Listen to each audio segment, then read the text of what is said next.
চলে গেছে। আর ঈদের সাথে সাথে কেউ কিন্তু বসে নাই, সবাই কিন্তু চলে গেছে এখানে সেখানে। একমাত্র আমিই একজন মানুষ যে এখনো ঘরেই বসে আছি, সেম আগের কাজ কামগুলোই করতেছি।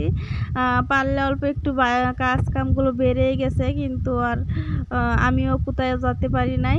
ঈদের সাথে সাথে সবাই কিন্তু চলে গেছে বললাম, মানে এই যে এখানে সেখানে সবাই মানে ঘুরতেছে, বেড়াইতেছে, দাওয়াত খাইতেছে, কেউ বাপের বাড়ি যেতেছে, কেউ ননদের বাড়ি, কেউ আবার ননাসের বাড়ি, শ্বশুর বাড়ি, এখানে সেখানে সবাই ঘুরতেছে। কিন্তু আমি এই যে দেখেন সেম আগের কাজ কামগুলোই করতেছি, আগের জায়গাতেই পড়ে আছি।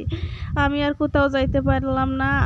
ছেলে মেয়ে বড় হয়ে গেলে আর সেই মানে ঘোরাঘুরিটা আর থাকে না, কেননা ওদের স্কুল থাকে, তার জন্য আর কোথাও যাওয়া হয় না।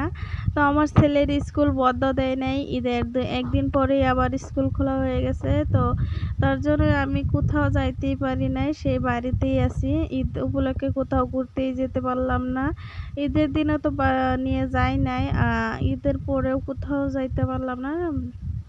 তো ঈদ উপলক্ষে আমার মনে হয় যে এখন আমার আরও কাজকামগুলো বেড়েই গেল। এই যে ঈদের ১ সপ্তাহ আগে থেকে এত কাজকামগুলো করলাম, সেই কাজকামগুলো যে এখন কোথায় গেল কোনো ঠিক ঠিকানা নাই। এখন আমার মনে হচ্ছে যে আরও কাজকামগুলো বেড়েই যাচ্ছে। মানে আপনাদের দাদাভাই এত গরুর মাংস খেয়ে ভালোবাসে, তার জন্য মানে আমার ২-৩ বার করে রান্না করতে হতেছে। আর মানে ঈদ উপলক্ষে অনেকবার খাওয়া-দাওয়া হয়ে যাচ্ছে। মানে এটা সেটা বানিয়ে বানিয়ে খাওয়া হচ্ছে। আর বাসনপত্র যখন আমার মনে হয় বেশি লেত্রা হয়ে যাচ্ছে, আর এগুলো আমার মানে বেশি পরিষ্কার করতে লাগতেছে। তো এখানে দেখেন আমি কতগুলো বাসন ধুয়ে মেলে দিয়েছি, আর এখানে বসে গেলাম কাপড় ধোয়ার জন্য। আমি কোথাও না গেলে কিন্তু ছেলে আর তার পাপা কিন্তু স্কুলের পরে এখানে সেখানে যাচ্ছে।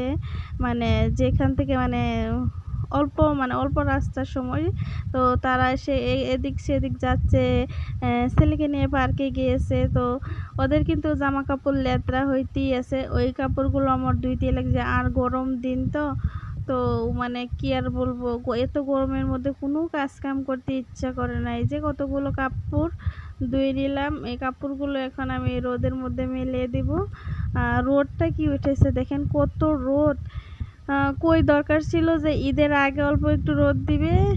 তখন আমাদের বুড়ো ধান চান কাটা ছিল, ধান নিয়ে খুবই একটা বাজে অবস্থা ছিলাম।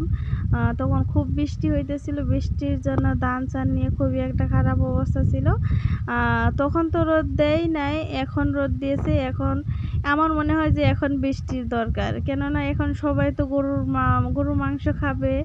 আর গরুর মাংস খেলে তো এমনিই গরম, তার উপরে যদি আরো এত রোদ দেয় তাহলে কেমনে কি করবে। আমার মনে হয় যে এখন যদি গরম মানে কি বৃষ্টি দিত তাহলে কিন্তু খুবই ভালো হইতো। তো এখানে আমি জামা কাপড়গুলো ধুয়ে মেলে দিয়ে চলে আসলাম রান্না করার জন্য। তো এখানে ভাত বসিয়ে দিয়েছি, আর মাংস সবজিটা বসিয়ে দিয়েছি পাশে। মানে মশলাগুলো শিলপাটাতে বেটে নিচ্ছিলাম, কেননা আমাদের মিক্সিটা নষ্ট হয়ে গেছে, তার জন্যই শিলপাটাতে অল্প একটু মশলা বেটে নিলাম। পোলাও রান্না করব, এই যে আপনাদের দাদাভাইয়ের জন্য পোলাওটা বসিয়ে দিলাম কুকারের মধ্যে। আমি কিন্তু পোলাও খেতে অত একটা পছন্দ করি না, তো আমি খাবো না, তার জন্য আমি ফার্স্টে ভাত বসিয়ে দিয়েছি।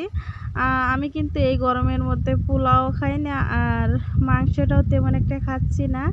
আমার জন্য অন্য আলাদা একটা রান্না করব, ওদের জন্য মাংস আর পোলাও করেছে, আমার জন্য অন্য কিছু একটা করব। এই যে আপনাদের দাদাভাই এইমাত্র আসলো, তো আইসক্রিম নিয়ে আসছিল, তো আইসক্রিম খাচ্ছিলাম।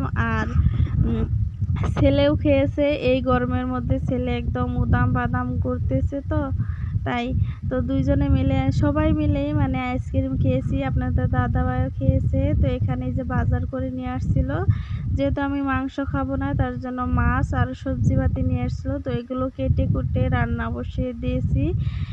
ওরা কিন্তু খেয়ে চলে গেছে, মানে আপনাদের দাদাভাই কিন্তু ওর তো রান্নাগুলো করে দিয়েছিলাম, মাংস আর পোলাও, তো ওগুলো খেয়ে চলে গেছে। তারপরে আমি মাছগুলো রান্না করে তারপরে গোসল করে নিলাম। গোসল করে এখন একদম আমার ভাত খেতে খেতে প্রায় 3টা বেজে গেছে। তো এত গরম থাকার কারণে আমি উঠানেই ভাতগুলো নিয়ে আসছি। তো এদিক দিয়ে মানে অনেক বাতাস আসছে, তো এখানে বসে ভাতগুলো খাইছিলাম।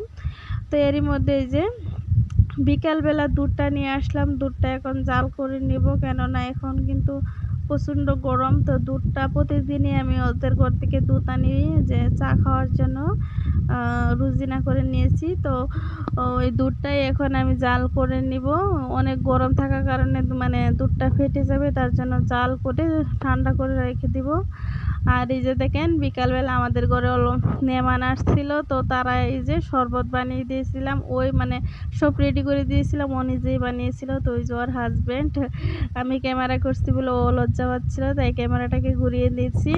তো বিকালবেলা ওরা আসছিল, কিন্তু ওদেরকে ঘরে বসতে বলছিলাম, কিন্তু বসে নাই, বাহিরেই বসছে। কেননা একদম খুবই গরম ঘরের মধ্যে, আর আমাদের এখানে লাইনের তেমন ভোল্টেজ নাই। তো এখানে ওরা চলে যাওয়ার পরে আমি অল্প একটু মানে মাটির মধ্যে বিছানা করে অল্প একটু শুয়ে থাকবো। তো এখন আর তেমন কোনো কাজ কাম নাই, তো এখন একটু শুয়ে রেস্ট করব, যেহেতু সারাদিন অনেক কাজ কাম করেছি, তার জন্য একটু শুয়ে রেস্ট করব। আর বিকালবেলা ঘুম থেকে উঠে একদম সন্ধ্যা হয়ে গেছে ঘুম থেকে উঠতে উঠতে। তো ঘুম থেকে উঠে কাপড়গুলো মানে যে কাপড়গুলো ধুয়ে যে মেলে দিয়েছিলাম, সেই কাপড়গুলো এখন ঘরে নিয়ে যাব। তো কাপড়গুলো ঘরে নিয়ে যেয়ে বাস করে রেখে দিব। আর এখানে আবার এই যে কয়েকটা শুটকিও দিয়েছিলাম, সেই শুটকিগুলোও মানে সাইডে করে রেখে দিব। কেননা রাতে এত গরম দিয়েছে, রাতে যদি বৃষ্টি আসে তাহলে কিন্তু একদম ভিজে যাবে, তার জন্য শুটকিগুলো আমি এখানে বেড়ার মধ্যে সাইডে দিয়ে দিলাম। বেড়ার মধ্যে চিপকিয়ে দিলে মানে কি হয় যে বিলাইও খাইতে পারবে না, তার জন্য। তো আজকের ভিডিওটা আর আমি বেশি লম্বা করব না, এবারেই থাকবে। কেমন হয়েছে কমেন্টে বলবে, এন্ড ভালো লাগলে লাইক শেয়ার কমেন্ট করে চ্যানেলটিকে সাবস্ক্রাইব করে দিও। আর যারা আমার পুরানা সাবস্ক্রাইবার আছে তাদেরকে অনেক অনেক ধন্যবাদ। আর যারা আজকে আমার ভিডিওতে নতুন এসেছিল তারা প্লিজ সাবস্ক্রাইব করে দিও। আল্লাহ হাফিজ, বাই বাই।